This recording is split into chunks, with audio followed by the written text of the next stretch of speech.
जय हिंद एवरीवन। आज का हमारा टॉपिक है वॉइस।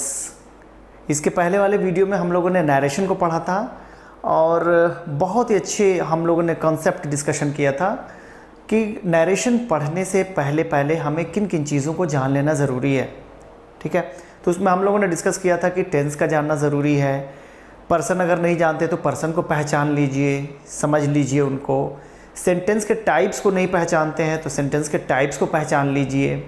ठीक है, अदर पार्ट्स ऑफ स्पीच को नहीं जानते तो उनको पहचान लीजिए, क्योंकि इन्हीं सारी चीज़ों को हम चेंज करते हैं जब हम डायरेक्ट नरेशन से इनडायरेक्ट में बदलते हैं। ठीक है, कुछ ऐसी ही बात हम लोग वॉइस में करने वाले हैं कि वॉइस को पढ़ने के लिए हमें किन किन चीज़ों का जानना ज़रूरी है। ठीक है, क्योंकि ये भी मेरे ख्याल से हर एक एग्ज़ाम में पूछा जाता है, वॉइस एक्टिव वॉइस से पैसिव वॉइस में चेंज करिए और पैसिव वॉइस से एक्टिव वॉइस में चेंज करिए। तो अगर एक बार थोड़ा सा ध्यान से हम लोग सोच लें कि अगर हमें पहचानना ही नहीं आता कि वॉइस, ये सेंटेंस जो लिखा हुआ है एक्टिव वॉइस में लिखा है या पैसिव वॉइस में लिखा हुआ है, तो हम चेंज कैसे करेंगे।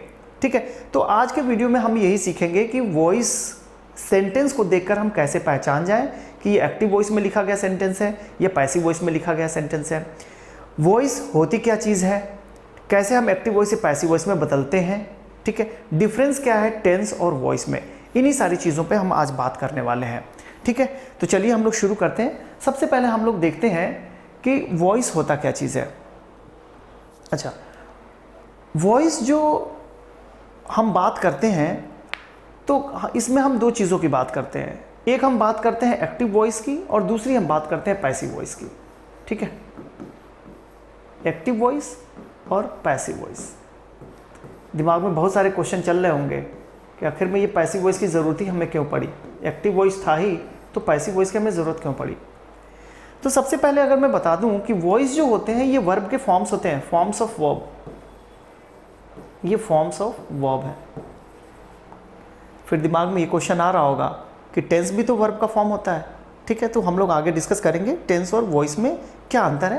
पहले हम लोग ये जान लें कि ये वर्ब का फॉर्म, ये किस तरीके का वर्ब का फॉर्म होता है। तो अगर किसी हम ऐसे एक्शन को, हम वर्ब को बी के साथ वर्ब की थर्ड फॉर्म के साथ लिख दें।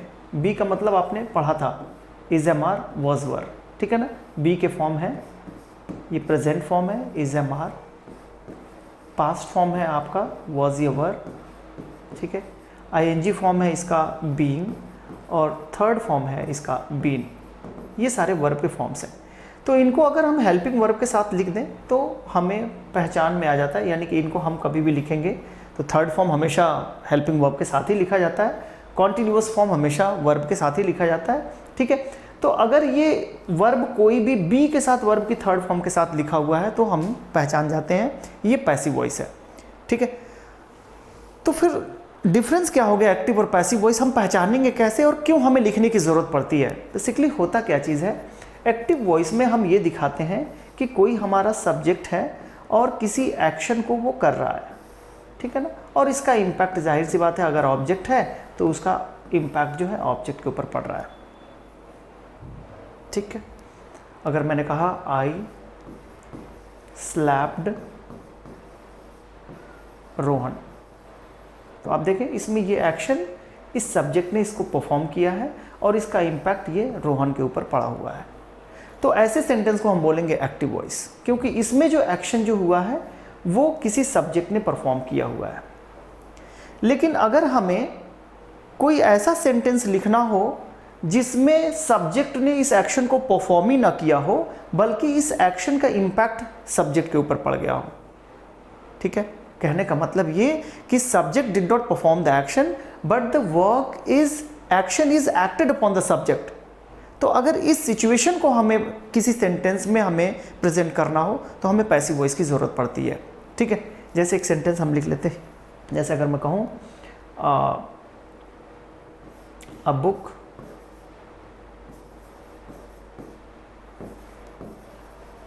रीड्स मी। एक फनी सेंटेंस है, लेकिन हम डिटरमिन्ड है कि भाई हमारा ये सब्जेक्ट है और ये हमारा वर्ब है।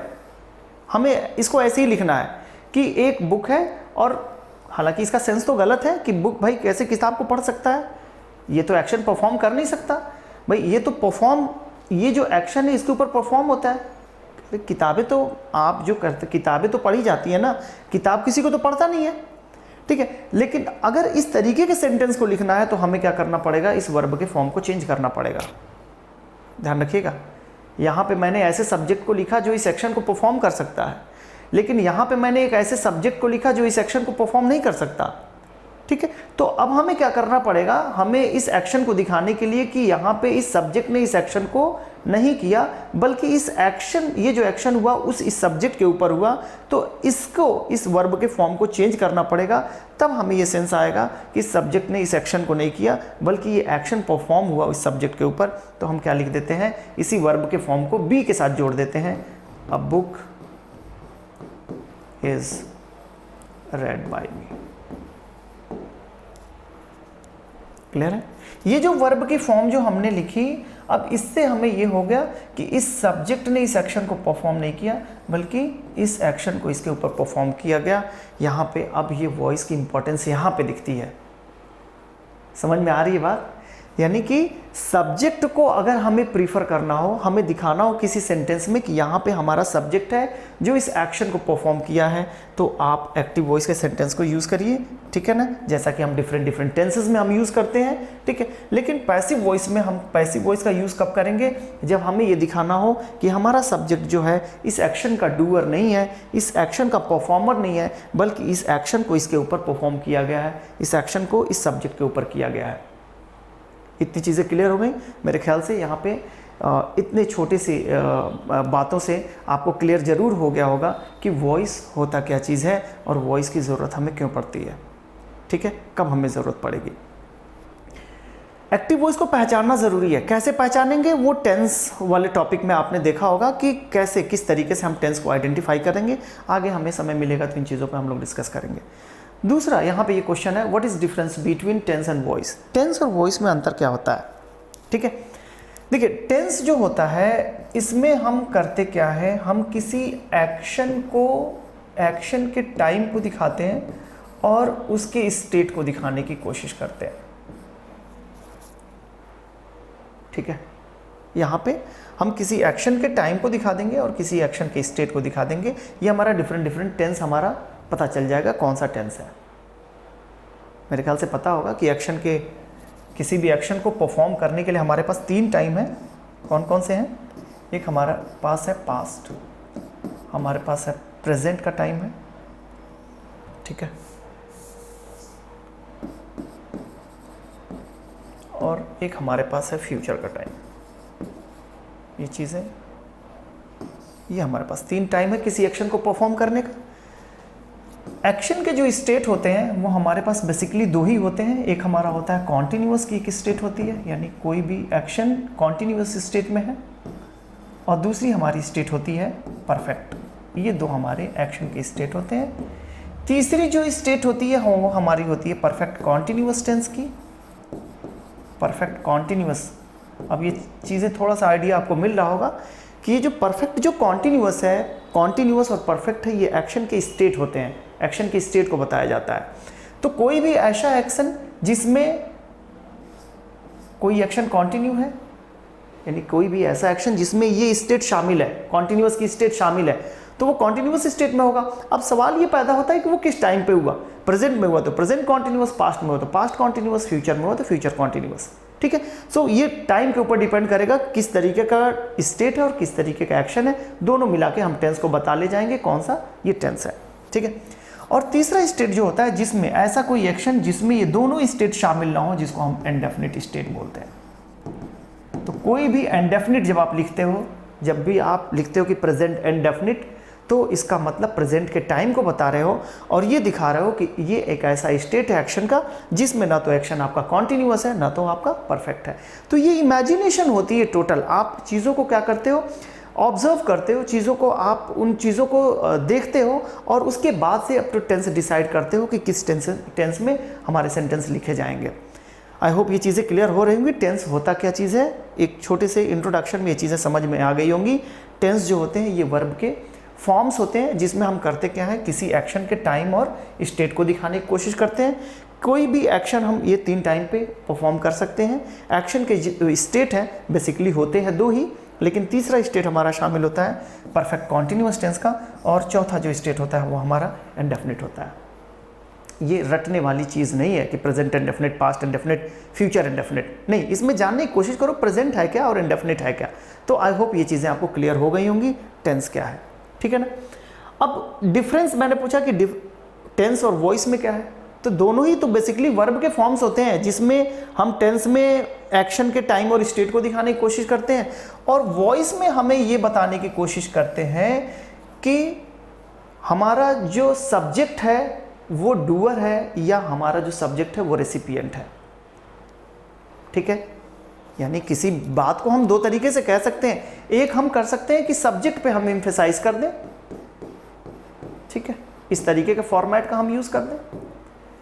दूसरा, हम वर्ब के फॉर्म को बस चेंज कर दें, यानी सब्जेक्ट के साथ हम क्या लिखें, बी के फॉर्म को लिखें, बी के साथ वर्ब की थर्ड फॉर्म को लिखें, और फिर उसके साथ एप्रोप्रिएट प्रेपोजिशन लगाएं, और फिर इसके साथ ऑब्जेक्ट हम लगा दें। तो अगर इस फॉर्मेट में कोई सेंटेंस आप लिख रहे हैं तो ये पैसिव वॉइस का सेंटेंस होगा, और इस फॉर्मेट में लिख रहे हैं तो आपका एक्टिव वॉइस का सेंटेंस होगा, जहां पे यह वर्ब के फॉर्म्स हमारा चेंज होता रहता है। लेकिन यहाँ पे हमारा वर्ब का फॉर्म चेंज नहीं होता, हमेशा बी के साथ वर्ब की थर्ड फॉर्म ही आएगी।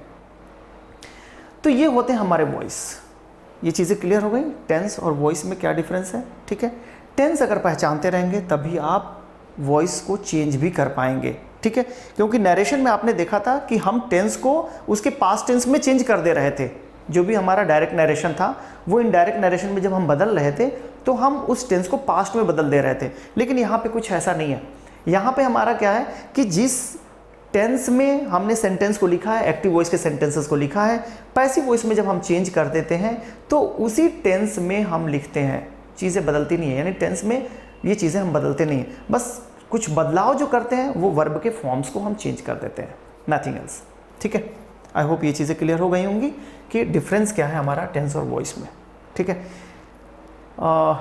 एक एग्जांपल देके समझते हैं कि हम ये समझ जाएं कि भाई ये हमारा टेंस है, ये हमारा, ठीक है, ये हमारा एक्टिव वॉइस में लिखा गया सेंटेंस है, ये हमारा पैसिव वॉइस में लिखा गया सेंटेंस है। जैसे अभी मैंने एक सेंटेंस लिखा था आपके सामने, एक और सेंटेंस देते हैं। जैसे अगर मैं लिखूं टीचर टीचर्स, ठीक है, इंग्लिश, यहां पे ये एक्शन है, इसका परफॉर्मर कौन है, बट ऑब्वियस बात है टीचर। लेकिन अब इस टीचर की जगह पे हम इस टीचर का सब्जेक्ट चेंज करके हम इंग्लिश लिख दें, इंग्लिश टीचर्स टीचर, तो ये गलत हो जाएगा। इसका मतलब अब ये इसका वर्ब के फॉर्म को बदलना पड़ेगा। जब ये वर्ब के फॉर्म को बी के साथ वर्ब की थर्ड फॉर्म में लिख देंगे तो अब हमारा ये डूअर से क्या हो जाएगा, ये रेसिपिएंट हो जाएगा।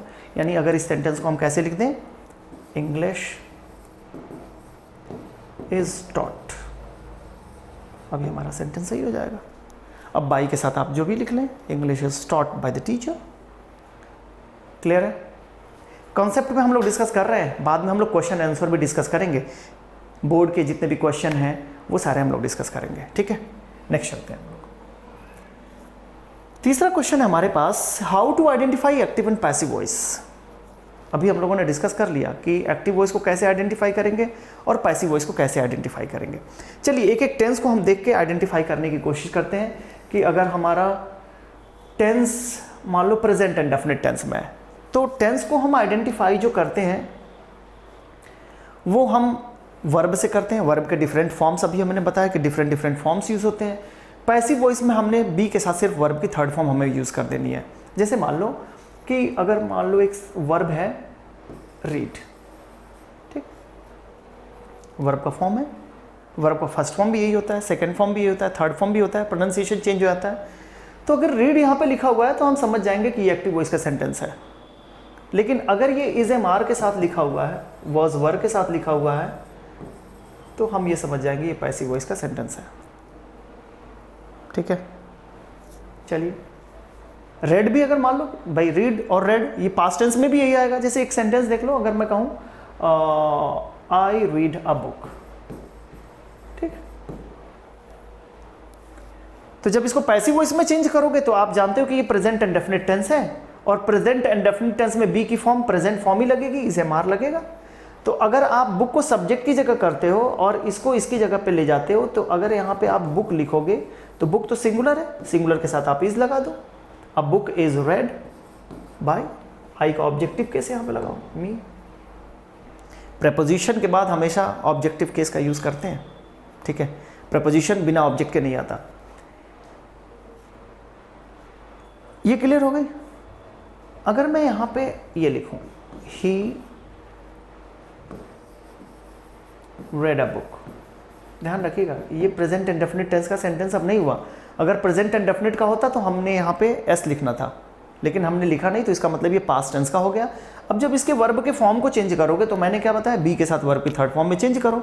जब ये पास्ट टेंस में है तो पैसिव वॉइस भी बदलेगा, तो आपका पास्ट टेंस में होगा, तो आप क्या आ जाएगा, यहाँ पे ये सब्जेक्ट है, ऑब्जेक्ट की जगह पे सॉरी ऑब्जेक्ट है, सब्जेक्ट की जगह पे जाएगा।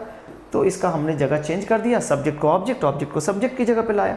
तो यहाँ पे वॉज वर का यूज़ करना पड़ेगा, सिंगुलर सब्जेक्ट है, वॉज यूज़ किया, वर्ब की थर्ड फॉर्म लगा दी, फिर बाई के साथ हमने ही का ऑब्जेक्टिव केस हिम लगा दिया, ठीक है। तो आप देख रहे हो ना, यहाँ पे वर्ब के फॉर्म से ही हम पहचान पा रहे हैं एक्टिव और पैसिव वॉइस, बस। तो अगर आपको पहचानना है एक्टिव और पैसिव वॉइस तो वर्ब के फॉर्म्स को ध्यान से पढ़ना पड़ेगा, ठीक है। उसी तरीके से अगर मान लो यहाँ पे विल रीड लिखा हो, ठीक है, तो जब चेंज करोगे तो विल तो लिखोगे ही लिखोगे, विल तो लिखना ही पड़ेगा ना आपको, विल तो लिखना ही पड़ेगा। और विल के साथ आपको वर्ब की बेस फॉर्म आ जाएगी, बी की बेस फॉर्म आ जाएगी, और वर्ब की थर्ड फॉर्म आपको लिखना पड़ेगा। तो यानी कि अगर ये विल रीड है और आपने चेंज कर दिया विल बी रेड में, तो ये आपका पैसिव वॉइस होगा, ये एक्टिव वॉइस होगा, ये पैसिव वॉइस, ठीक है। इसी के साथ हम लोग टेंस भी पढ़ते चल रहे हैं कि टेंस भी हम पहचान ले जाएं, ठीक है। अब आ जाओ प्रेजेंट कॉन्टिन्यूअस टेंस में। प्रेजेंट कॉन्टिन्यूअस टेंस में आप क्या करते हो, यही वर्ब है, आप इज एम आर के साथ आप क्या करते हो, वर्ब के आईएनजी फॉर्म। तो अगर मान लो इज एम आर के साथ रीडिंग आ गया लिखा हुआ, तो ये पहचान ले जाओगे कि ये एक्टिव वॉइस का सेंटेंस है। लेकिन अगर इसी को पैसिव वॉइस में चेंज करोगे तो मैंने क्या बताया, इज एम आर आपका हेल्पिंग वर्ब तो रहेगा, बी की फॉर्म आपको लिखनी पड़ेगी, और बी का कॉन्टिन्यूअस में फॉर्म होता है बीइंग, तो इज एम आर के साथ बीइंग लिखो और वर्ब की थर्ड फॉर्म लिखो, यानी कि ये चेंज होगा आपका पैसिव वॉइस में। ये एक्टिव वॉइस का, ये प्रेजेंट कॉन्टिन्यूअस टेंस का एक्टिव वॉइस, और ये प्रेजेंट कॉन्टिन्यूअस टेंस का पैसिव वॉइस। आसान हो रही चीज़ें। पास्ट कॉन्टिन्यूअस टेंस में आ जाओ, तो ये पहले से याद करना पड़ेगा, पास्ट कॉन्टिन्यूअस टेंस में हेल्पिंग वर्ब कौन सा यूज़ होता है, वर्ब की कौन सी फॉर्म यूज़ होती है, ये चीज़ें याद होनी चाहिए। आप देखो वॉज वर्ब के साथ मैंने रीडिंग लिखा, ये पास्ट कॉन्टिन्यूअस टेंस। इसी वर्ब को चेंज कर दो, वर्ब को चेंज कर दो, तो चेंज कैसे करोगे, वॉज वर्ब लगाओ, वर्ब की आईएनजी फॉर्म लगाना ही पड़ेगा, बी के साथ आईएनजी फॉर्म, देन उसके साथ बी के साथ वर्ब की थर्ड फॉर्म अपने लगा दिया, ये चेंज हो गया। फ्यूचर कॉन्टिन्यूअस टेंस देखो, फ्यूचर कॉन्टिन्यूअस टेंस की पहचान क्या होती है, विल बी के साथ वर्ब की आईएनजी फॉर्म। अब देखो इसका पैसिव वॉइस चेंज नहीं होगा, क्यों, रीज़न क्या है, इसमें ऑलरेडी बी का फॉर्म है, ठीक है। तो जब बी का फॉर्म है तो हम फिर कैसे चेंज कर पाएंगे, नहीं चेंज कर पाएंगे, तो ये पैसिव वॉइस में चेंज नहीं होगा। विल बी रीडिंग, ये आपका ऑलरेडी बी का फॉर्म इसमें है, तो दूसरे बी के साथ, यानी दो बी के फॉर्म्स को हम एक साथ नहीं रख सकते, इसलिए इनका पैसिव वॉइस नहीं बनेगा, ठीक है। क्लियर हो गया। अब फिर आ जाओ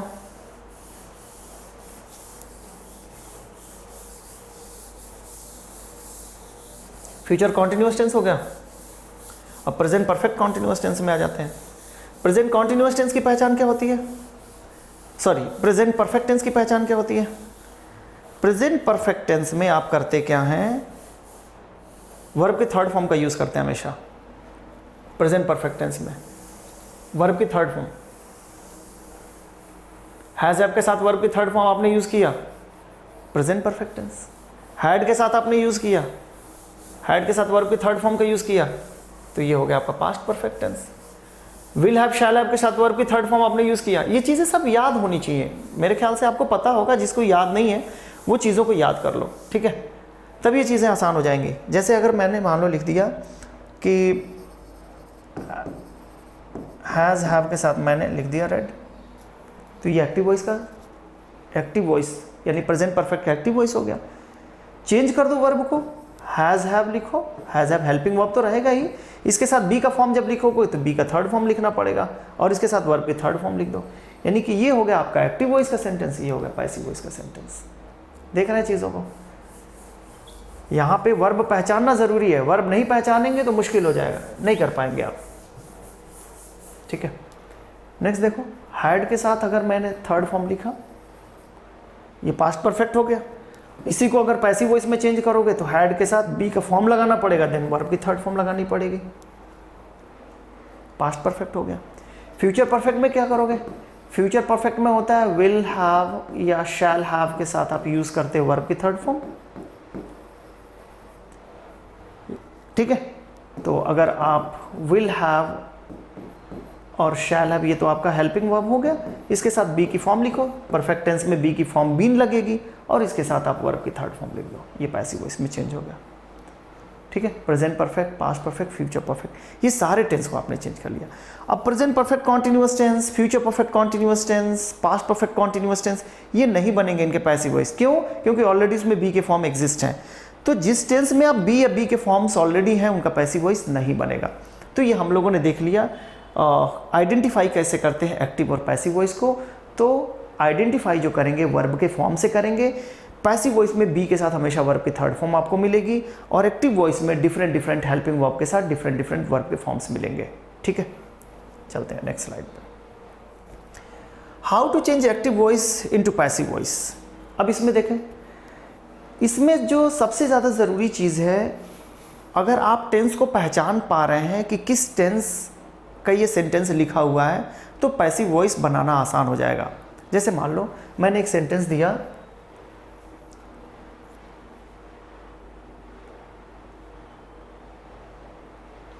he has done or completed